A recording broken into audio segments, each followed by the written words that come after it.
The story opens in the year 2387 aboard the human research vessel, Pioneer's Edge. Captain Marcus Reed and his crew of scientists have just made a discovery that will shake the galaxy to its core. Deep in the void sector, a region of space considered dead by all galactic civilizations, they find something impossible. Dr. Lisa Park, the ship's lead scientist, stares at her readings in disbelief. The ancient ruins they've discovered aren't just old, they're older than any known civilization. But that's not the terrifying part. The terrifying part is what destroyed them. The ruins tell a story through crude cave paintings and energy signatures. A race called the Devourers once swept through this galaxy, consuming entire worlds and civilizations. They left nothing behind, except warnings carved in stone and metal. The final message is clear. They will return when the stars align again. Prepare or perish. Captain Reed realizes the star alignment mentioned in the warning will happen in exactly 50 years. He orders his crew to document everything and return to Earth immediately. The human government must warn the Galactic Council. Back on Earth, President William Carter calls an emergency meeting. The evidence is overwhelming, but he knows the other races won't listen easily. Humans are still the newcomers in galactic politics, barely accepted into the Council 20 years ago. The older races, the proud bird-like Altare, the intellectual, aquatic Neptons, and the warrior insectoid Krell, often dismiss human concerns as paranoia. Despite this, Earth decides to present their findings to the Galactic Council. They prepare detailed reports, holographic evidence, and expert testimony. Dr. Park herself will present the case, supported by Captain Reed's crew and Earth's best diplomats. The human delegation arrives at the Council station orbiting Nexus Prime, the galaxy's political center. The massive structure houses representatives from 47 different species. Ambassador Tom Hayes, Earth's senior diplomat, feels the weight of responsibility as they enter the Grand Assembly Hall. The presentation begins poorly. Council Chairman Vex of the Altare barely looks at the evidence. The Nepton Science Minister dismisses the ruins as primitive superstition. The Krell War Chief laughs openly at human warnings about an ancient threat. Humans see monsters in every shadow, sneers Counselor Rex of the Krell. Your species has been in space for barely 2 centuries. We have thrived for millennia without your warnings. Dr. Park tries to explain the scientific evidence, but the council members whisper among themselves, clearly uninterested. The Altari chairman finally interrupts. These so-called Devourers, if they ever existed, are long gone. We have real problems to discuss: trade disputes, territorial boundaries, resource allocation. Ambassador Hayes makes one final plea. Council members, we're not asking you to panic. We're asking you to prepare. 50 years gives us time to build defenses, unite our fleets, develop new weapons. The evidence is clear. The evidence is human fear, cuts in the Neptun minister. Your species projects its own violent nature onto ancient fairy tales. The motion is dismissed. The vote isn't even close. 45 votes against, 2 abstentions, and only Earth voting in favor of preparation measures. The human delegation is escorted out while council members return to their regular business. On the journey back to Earth, Captain Reed sits with Ambassador Hayes in the ship's observation deck. They didn't even look at half our evidence, Reed says bitterly. Hayes nods grimly. They see us as children playing with adult concerns. The Altari think they're too advanced to be threatened. The Neptuns believe their logic makes them invincible. The Krell trust only in their warrior strength. None of them can imagine something that could destroy them all. So what do we do now? Asks Dr. Park, joining them at the VIEWPORT. Hayes stares out at the stars, his reflection ghostly in the transparent aluminum. We prepare alone. If the galaxy won't listen to our warnings, then Earth will have to be ready to stand alone when The Devourers return. The scene ends with Earth's leadership making a fateful decision. They will spend the next 50 years preparing for war, developing new technologies, and building defenses. But they will also prepare for something else, the possibility that when the crisis comes, the other races will expect Earth to share its preparations freely. President Carter's final words in part. One set the tone for the entire story. If they won't listen to our warnings now, they'll have to earn our help later. Earth remembers who stands with us and who stands against us. The stage is set for humanity's greatest test and the galaxy's biggest mistake. Asterisk 50 years of frantic preparation. Begin immediately after the Council's dismissal. President Carter establishes the Devourer Defense Initiative, DDI, a secret program that will consume nearly 30% of Earth's resources. The message is clear to every human. Their species' survival depends on the next 5 decades, Doctor. Park leads the scientific division, studying every fragment of data from the Void Sector ruins. Her team discovers that the Devourers aren't just destroyers, they're harvesters. They consume civilizations to fuel their own growth, returning stronger after each feeding cycle. The star alignment serves as their navigation beacon, Naktu. This galaxy, meanwhile, Captain Reed, now promoted to Admiral, oversees the military preparation. Earth's shipyards work around the clock, but they're not building ordinary vessels. Using insights from the ancient warnings, human engineers develop ships with revolutionary technology, quantum shielding, dimensional weapons, and most importantly, ships that can operate independently of traditional supply lines. The preparation isn't just technological. Earth begins training its population for total war. Every colony world becomes a fortress. Every human learns to fight. Dr. Emma Stone, the new head of colonial defense, implements a program where children grow up understanding that they might be the last line of defense against extinction. Years pass, and the galaxy continues dismissing Earth's paranoia. Trade relations grow strained as humans withdraw from normal galactic commerce, focusing resources on preparation. Other species begin calling Earth the paranoid planet, and some council members suggest removing humanity from the council entirely. 25. Years after the warning, Ambassador Hayes retires, replaced by his protege, Ambassador David Kane. Kane tries once more to warn the council, presenting updated evidence and computer models showing exactly when and where the Devourers will arrive. The response is even more dismissive than before. Humans have been predicting this disaster for decades, scoffs the new Altari chairman. Zephyr, your species has isolated itself over ancient fairy tales.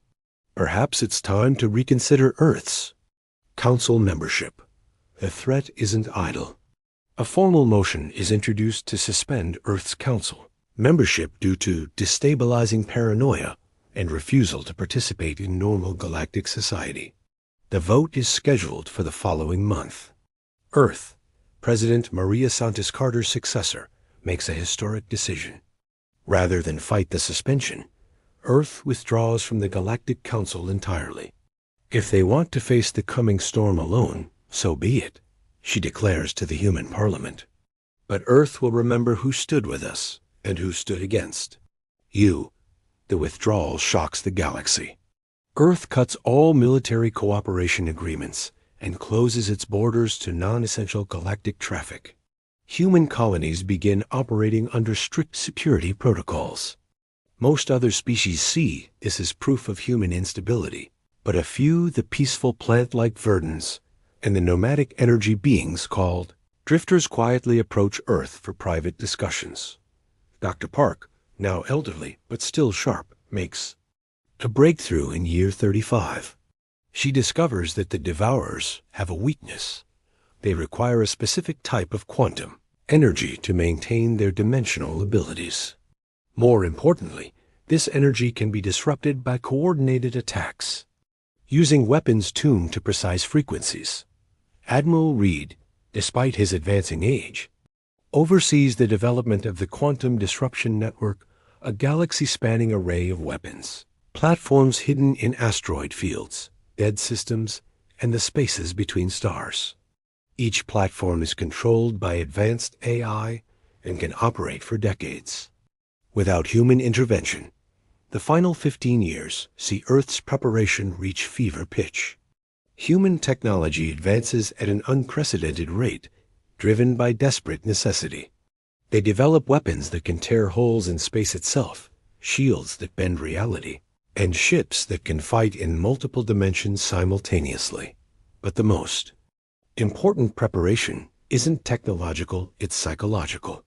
Humanity has spent 50 years knowing they stand alone. This isolation has forged them into something new, a species that expects nothing from others and trusts only in their own strength. As the final year approaches, long-range sensors detect the first signs, spatial distortions in the galaxy's outer rim, exactly as the ancient warnings predicted.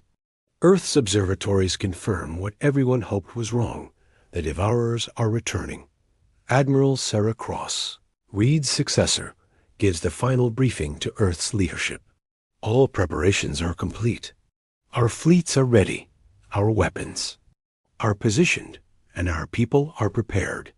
Whether we stand alone or not, humanity will survive this. President Santos issues the last warning to the galaxy, broadcast on all frequencies. The Devourers return in 6 months. Earth stands ready to defend itself. Any who wish to coordinate defenses should contact us immediately. This is your final warning. The galaxy's response is silence, broken only by a handful of species quietly reaching out for help. Earth's greatest test approaches, and they will face it virtually alone. The Devourers arrive exactly as the ancient warnings predicted, emerging from tiers in space at the galaxy's rim. Their ships are massive, organic constructs that pulse, with stolen life energy from countless dead civilizations.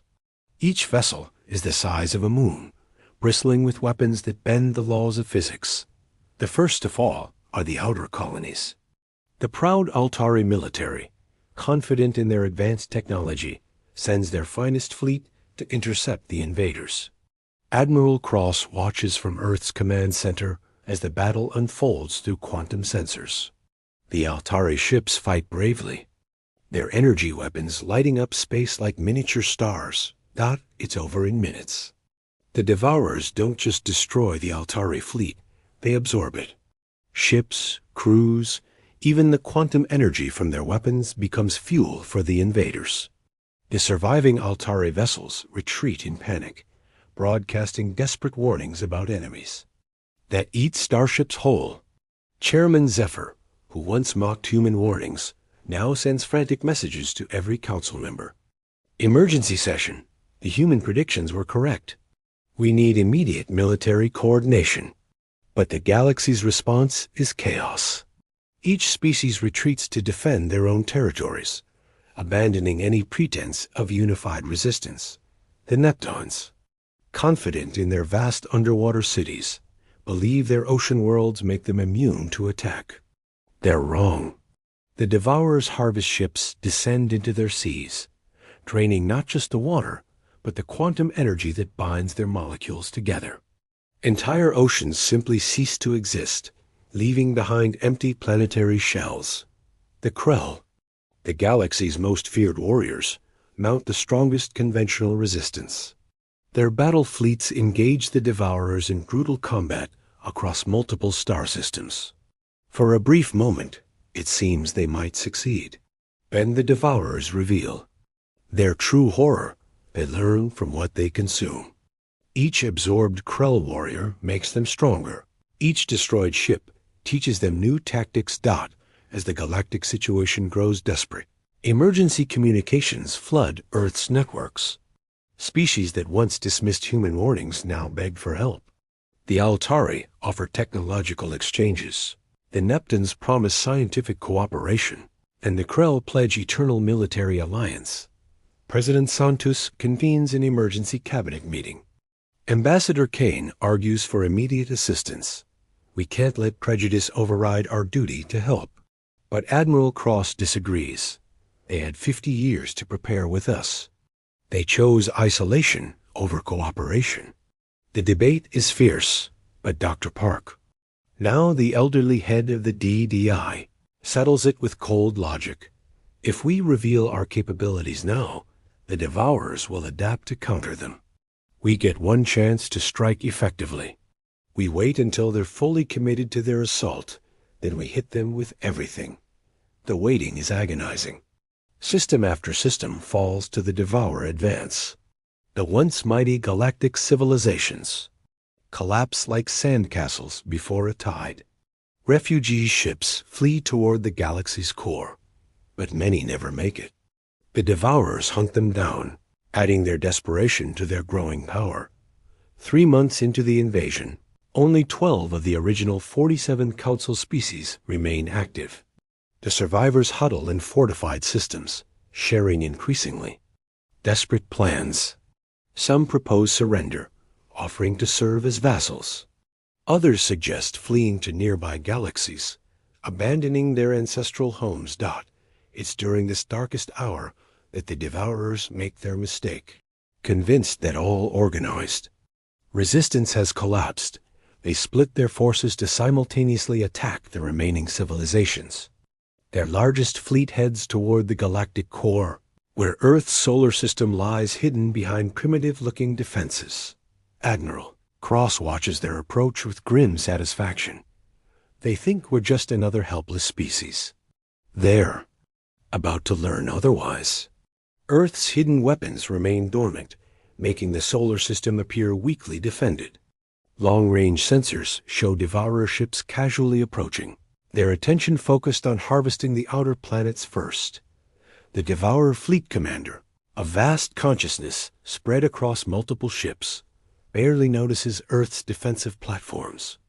These humans have isolated themselves for decades, clearly too primitive to pose a threat. The fleet begins its standard harvesting pattern, sending smaller ships to consume the outer worlds, while the main force approaches Earth itself. But as they cross the asteroid belt, something unprecedented happens. The space around them suddenly fills with weapons fire unlike anything they've encountered. Earth's hidden quantum disruption platforms activate simultaneously, creating a network of intersecting energy fields that slice through Devourer shields like they're made of paper. The Devourers' consumed knowledge tells them nothing about these weapons. For the first time in millennia, they face technology they cannot immediately counter or adapt to. Their organic ships writhe in apparent pain as quantum disruptors tear at their very existence. Admiral Cross's voice cuts across all military frequencies. All units, this is Terra Command. Execute Operation Reckoning. Show them what happens when you dismiss Earth's warnings. The real battle is about to begin. Asterisk the quantum disruption. Network unleashes 50 years of human innovation in one devastating assault. The Devourer fleet, expecting easy prey, instead finds itself trapped in a web of weapons that attack the very fabric of their existence. Their ships, evolved to absorb conventional energy, cannot process the quantum disruptions tearing through their hulls. Admiral Cross coordinates the attack from Luna Command, Earth's hidden military center buried deep within the moon. Phase 2. Activate dimensional cannons. Target their command ships first. The space around Earth transforms into a battlefield unlike anything the galaxy has ever seen. Human weapons tear holes in reality itself, creating temporary rifts that swallow entire Devourer vessels. The Devourer fleet commander experiences something unknown for countless millennia: confusion. Its vast consciousness, spread across dozens of ships, cannot understand these new weapons. Every attempt to adapt fails as the humans constantly shift frequencies and attack vectors. For beings that learn by consumption, facing enemies they cannot devour is deeply disturbing.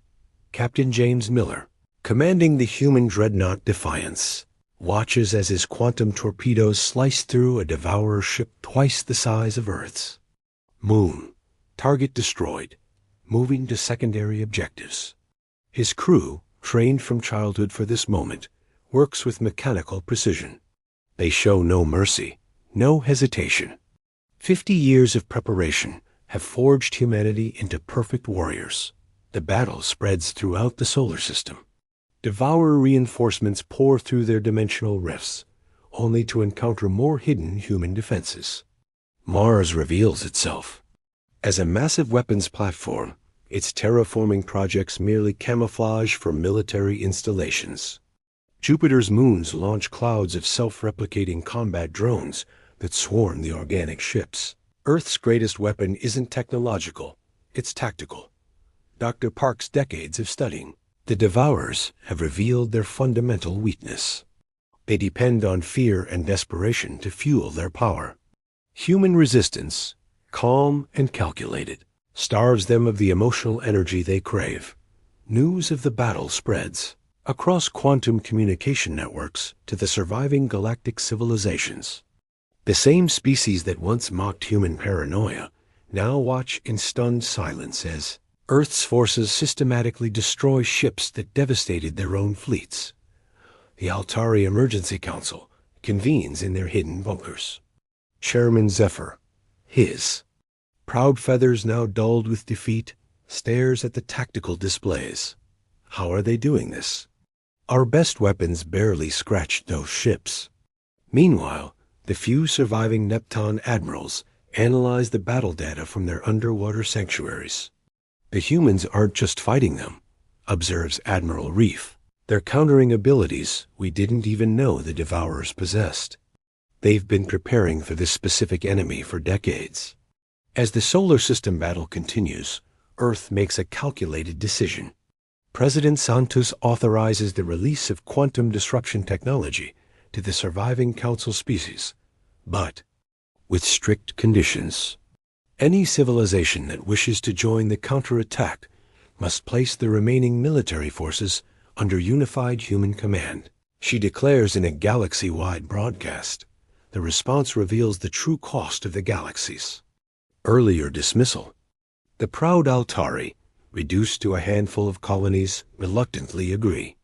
The Neptunes, with only 3 worlds remaining, accept immediately. Even the surviving Krell warriors, traditionally independent, bow to human authority. But not all cooperation comes from desperation. The Verdans, who quietly allied with Earth years earlier, reveal their own contribution.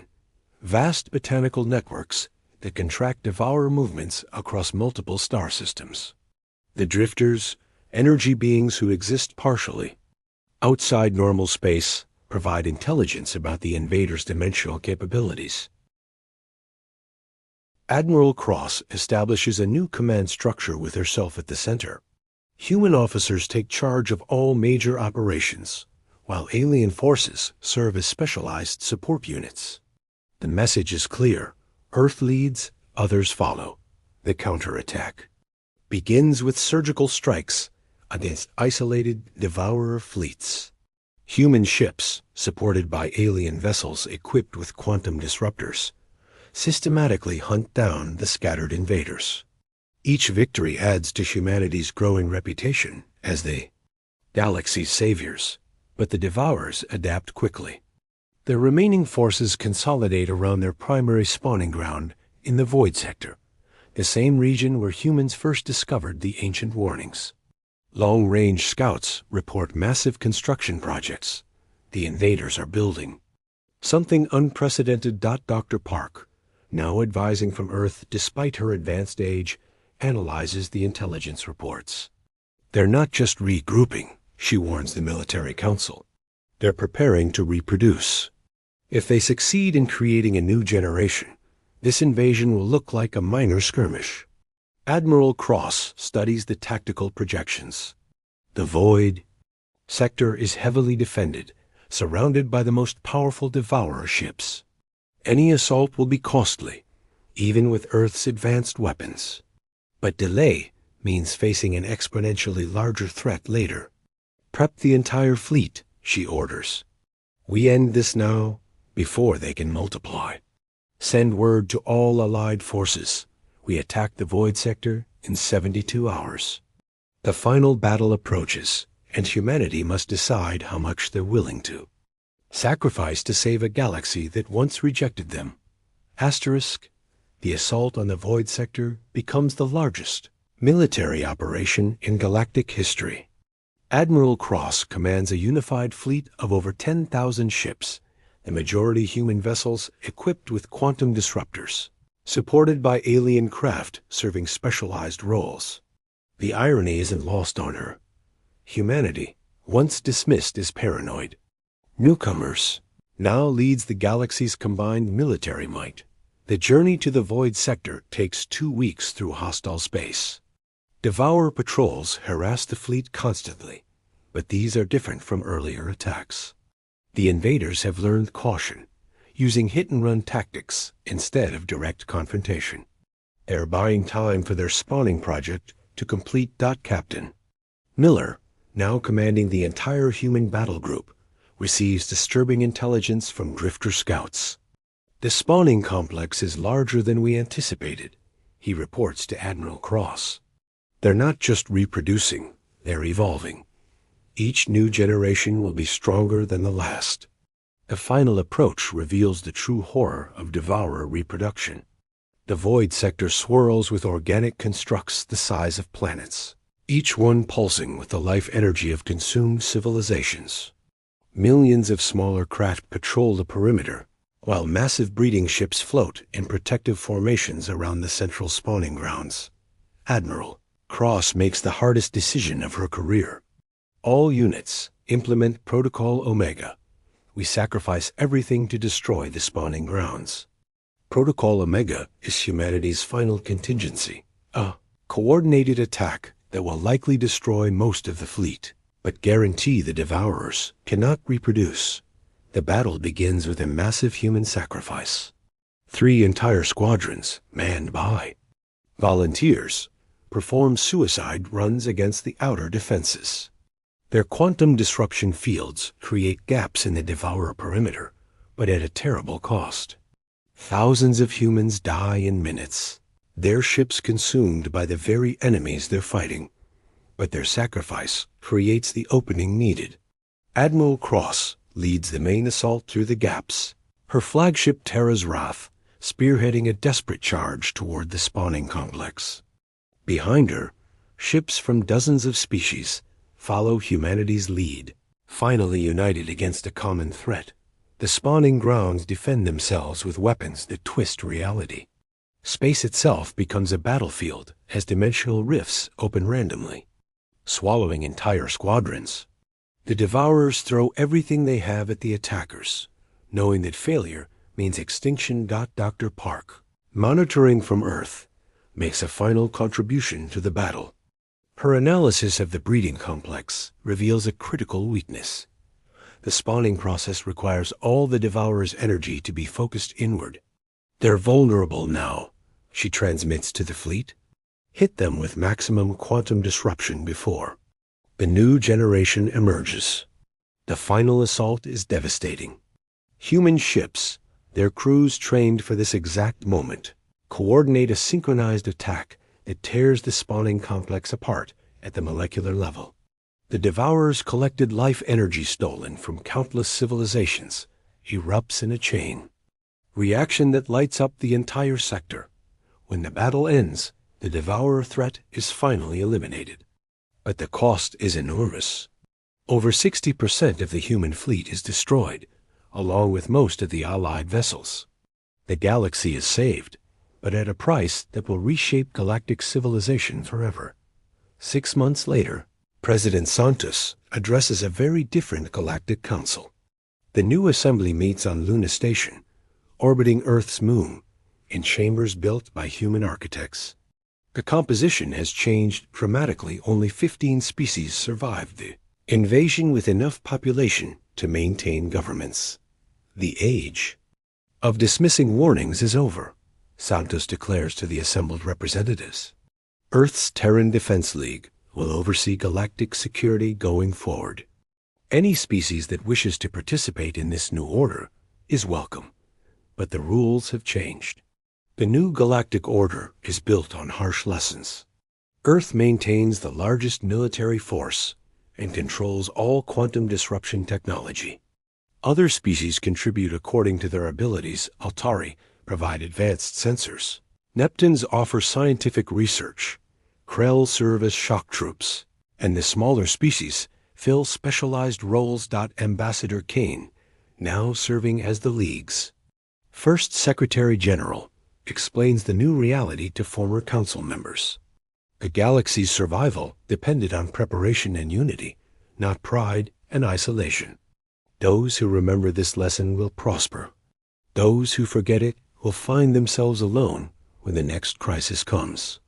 The story concludes with Earth's transformed status. No longer the dismissed newcomers, humans are now the galaxy's protectors and leaders. Their warnings carry absolute authority. Their military might is unquestioned, and their technology is the foundation of galactic defense. Admiral Cross, decorated as humanity's greatest hero, reflects on the journey from her office, overlooking Earth's rebuilt spaceports. They dismissed our warnings for 50 years, she muses to her aide. Now they hang on every word we say. It's amazing what necessity can teach. The galaxy has learned its lesson. When Earth speaks, the wise listen. Those who don't face the consequences alone. Asterisk.